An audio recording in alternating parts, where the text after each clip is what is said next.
siang, Bu Magda. Saya lihat beberapa hari ini Ibu terlihat murung dan tidak bersemangat. Padahal biasanya Ibu sangat ceria dan ramah. Kalau boleh tahu, ada apa ya Ibu Magda? Iya, begini Bu Susi, saya ada masalah sedikit dengan pengawas dan juga dengan kepala sekolah. Saya mendapat teguran karena saya dalam pembelajaran tidak menggunakan buku teks, tetapi saya menggunakan buku yang relevan, Bu. Itu jadi membuat saya jadi merasa tidak nyaman gitu ya Bu ya, kayak merasa saya gimana gitu ya Bu ya, karena saya ditegur sama pengawas dan juga sama ibu kepala sekolah. Nah, apa yang sudah Ibu lakukan selama ini untuk memperbaiki hubungan Ibu dengan kepala sekolah dan pengawas sekolah, Bu? Sampai saat ini Bu, saya belum melakukan apa-apa Bu, karena saya masih merasa jengkel gitu ya Bu ya, mau jumpa aja saya masih malas Bu. Baiklah, kalau begitu, jadi apa yang bisa saya bantu, Bu? Dan apa yang akan kita capai dari pembicaraan kita pada hari ini, Bu? Saya merasa nggak enak juga sih Bu, kalau saya memiliki perasaan seperti ini. Saya mau hubungan saya baik dengan pengawas dan juga dengan kepala sekolah bisa kembali baik gitu ya Bu ya. Apa yang harus saya lakukan kira-kira ya Bu ya? Baiklah, jadi tujuan kita hari ini adalah untuk membina hubungan baik lagi ya Bu ya, dengan kepala sekolah dan pengawas sekolah. Nah, apa yang harus kita lakukan? Mari kita sharingkan ya Bu ya. Nah, coba Ibu ceritakan kepada saya Bu, bagaimana perasaan Ibu saat ini Bu? Iya, perasaan saya saat ini ketika saya mendengar masukan dari Ibu, saya merasa agak lebih sedikit lega gitu ya Bu ya, karena Ibu mau Ibu perhatian terhadap saya gitu ya, melihat kondisi saya seperti ini. Nah, baiklah. Nah, apa yang membuat Ibu merasa begitu kecewa, Ibu merasa sedih gitu ya Bu ya terhadap permasalahan yang Ibu hadapi saat ini? Saya merasa Bu, kenapa ya? Karena saya tidak memakai buku teks itu, sikap pengawas itu begitu sangat marahnya sama saya. Padahal kan saya juga tidak memakai buku panduan, tapi saya pakai buku yang relevan gitu ya Bu ya. Dan ini membuat saya merasa menjadi tidak nyaman gitu Bu. Nah, coba ceritakan kepada saya, Bu, adakah kendala bagi Ibu sendiri atau bagi siswa Ibu ketika Ibu belajar tanpa buku teks? Sebenarnya sih Bu, ketika saya mengajar tidak memakai buku teks, memang ada kendala ya Bu ya, karena pembelajaran itu jadi begitu meluas gitu ya, tidak terfokus. Tapi saya rasa sih tidak menjadi masalah yang besar kalau menurut saya, dan saya menyikapi hal ini bagaimana ya supaya saya juga bisa menggunakan buku teks dan juga bisa menggunakan buku yang relevan dengan baik.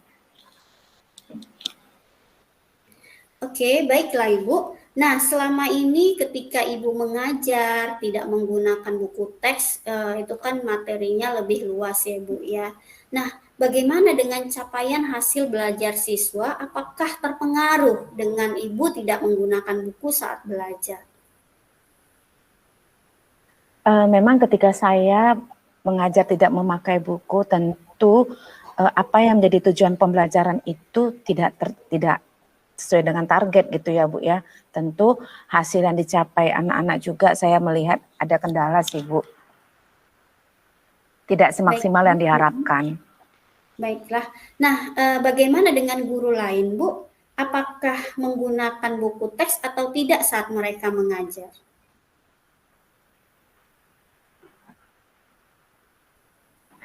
Ya, sebagian guru juga ada yang seperti saya, Bu. Ada yang tidak memakai buku teks, mereka banyak menggunakan buku-buku lain yang relevan gitu ya, Bu ya.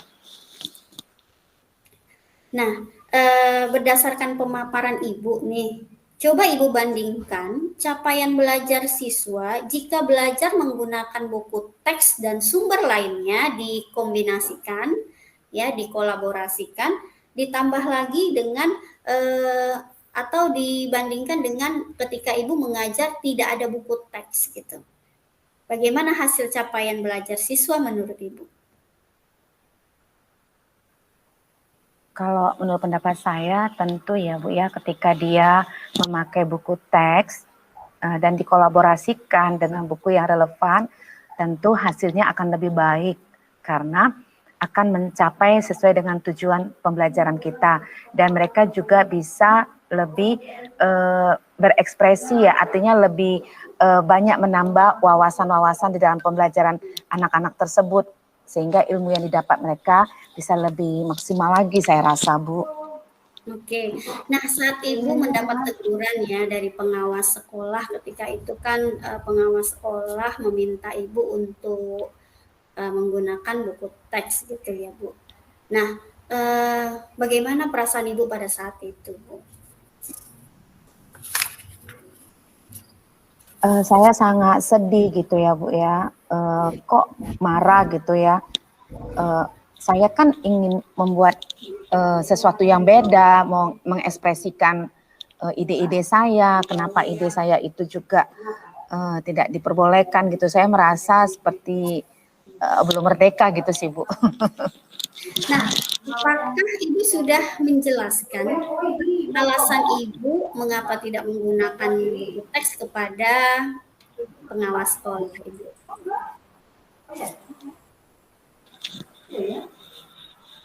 Saya sudah jelaskan sih Bu, tapi pengawas tidak terima gitu ya Bu ya, dan dia karena tidak terima itulah dia marah, dan perdebatan itu yang membuat saya menjadi tidak nyaman gitu loh Bu. Nah, baiklah kalau begitu Bu, apa yang menjadi prioritas yang akan Ibu lakukan untuk memperbaiki hubungan baik Ibu dengan kepala sekolah serta pengawas sekolah?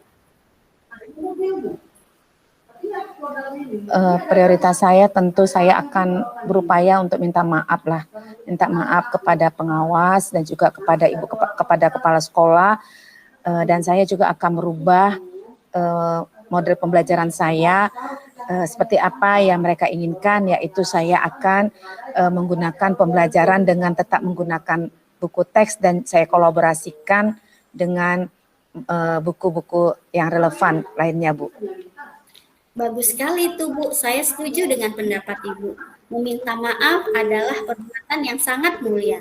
Dan solusi ini juga sangat baik sekali, yaitu bagaimana mengkombinasikan atau mengkolaborasikan antara penggunaan dan juga sumber belajar lainnya dalam proses pembelajaran. Saya rasa pasti murid-murid Ibu akan semakin tambah semangat ya dalam belajar. Terima kasih Bu Susi untuk supportnya dan juga untuk motivasi kepada saya. Baiklah Ibu, nah komitmen apa yang akan Ibu lakukan dari proses pembicaraan kita hari ini Ibu? Komitmen yang akan saya lakukan Bu, tentu saya akan segera mungkin untuk bertindak menghubungi pengawas dan juga kepala sekolah untuk dapat minta maaf secara langsung ya, secara pribadi atas sikap saya juga kepada pengawas dan kepala sekolah, dan saya juga akan berjanji bagaimana saya menerapkan pembelajaran yang tetap menggunakan buku teks yang akan saya kolaborasikan dengan buku-buku yang relevan kepada pembelajaran saya. Wah, bagus sekali Bu komitmennya. Nah, untuk menjalankan komitmen ini tentu ada siapa saja yang akan bisa membantu Ibu? Tentu Bu, untuk membuat komunikasi yang baik itu kan nggak mudah ya Bu ya. Tentu itu termotivasi dari diri saya sendiri, dan juga saya minta bantuan kepada Ibu Susi untuk menjembatani komunikasi ini agar dapat berjalan dengan baik. Baik Ibu, saya siap membantu Ibu. Nah tentunya motivasi ya Bu ya, saya akan selalu memberikan motivasi kepada Ibu Mahda jika ini dibutuhkan, dan tentunya pembicaraan kita hari ini mudah-mudahan bisa bermanfaat ya bagi Ibu dalam menyelesaikan masalah Ibu. Dan saya sangat setuju sekali, saya sangat mendukung sekali komitmen Ibu untuk pertama sekali meminta maaf kepada kepala sekolah dan pengawas sekolah, dan selanjutnya mengkolaborasikan antara buku teks dan sumber belajar lainnya dalam proses pembelajaran. Wah, amazing sekali ya Bu ya. Komitmen Ibu semoga bisa terlaksana dengan baik. Saya selalu mendukung dan memberi motivasi kepada Ibu atas komitmen ini. Baik Ibu Mahda, saya berharap dan semoga apa yang menjadi komitmen Ibu bisa terlaksana dengan baik dan semoga sukses ya Ibu Mahda. Terima kasih Ibu Susi untuk motivasi dan juga untuk dukungan-dukungannya kepada saya. Terima kasih.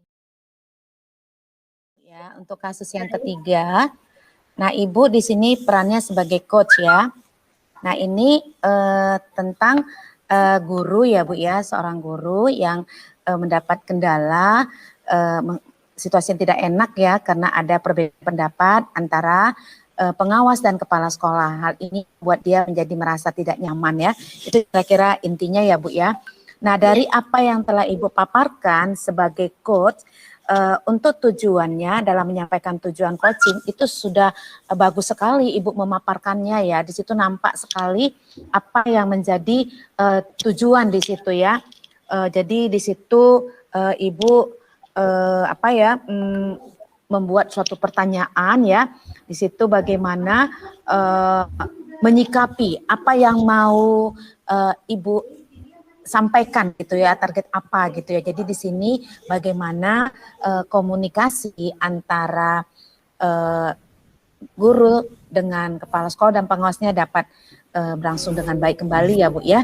Itu sudah Ibu paparkan. Kemudian di dalam mengidentifikasi permasalahannya, yaitu memberikan pertanyaan-pertanyaan dan umpan balik yang mengarah pada identifikasi potensi coach ini sudah terlihat jelas ya Bu ya dalam pertanyaan yang sudah Ibu buat ya. Kira-kira seperti ini, apa yang membuat Ibu merasakan seperti ini? Jadi dia sudah diidentifikasikan ya. Kemudian Ibu juga memaparkan, coba ceritakan kepada saya. Nah, ketika Ibu menceritakan permasalahan yang dihadapi guru tersebut, nah itu merupakan suatu identifikasinya ya Bu. Kemudian pada observasi yang ketiga yaitu rencana aksi ya Bu ya. Pada rencana aksi ini yaitu memberikan pertanyaan-pertanyaan dan umpan balik mengenai rencana aksi coach ya dalam menyelesaikan permasalahannya. Di sini juga sudah nampak jelas sekali ya di mana di sini Ibu membuat pertanyaan apa yang menjadi prioritas yang akan dilakukan Ibu tersebut. Ya, jadi prioritas yang akan dilakukan itu adalah rencana aksinya gitu ya Bu ya. Kemudian kemudian untuk menjawab ya untuk observasi yang keempat, tanggung jawabnya itu memberikan pertanyaan-pertanyaan umpan balik mengenai komitmen sebagai coach dalam menjalankan rencananya. Ibu juga sudah membuat pertanyaan kira-kira seperti ini. Komitmen apa yang akan Ibu lakukan dari pembicaraan kita hari ini. Jadi Ibu di situ menanyakan komitmen yang akan dilakukan. Kemudian Ibu juga membantu Ibu itu dalam menjalankan komitmennya. Nah, jadi saya rasa langkah-langkah dalam model TIRT ini sudah luar biasa Ibu Susi kembangkan di dalam Ibu sebagai coach-nya. Itu saja yang dapat saya sampaikan Ibu Susi. Terima kasih banyak Bu Mahda.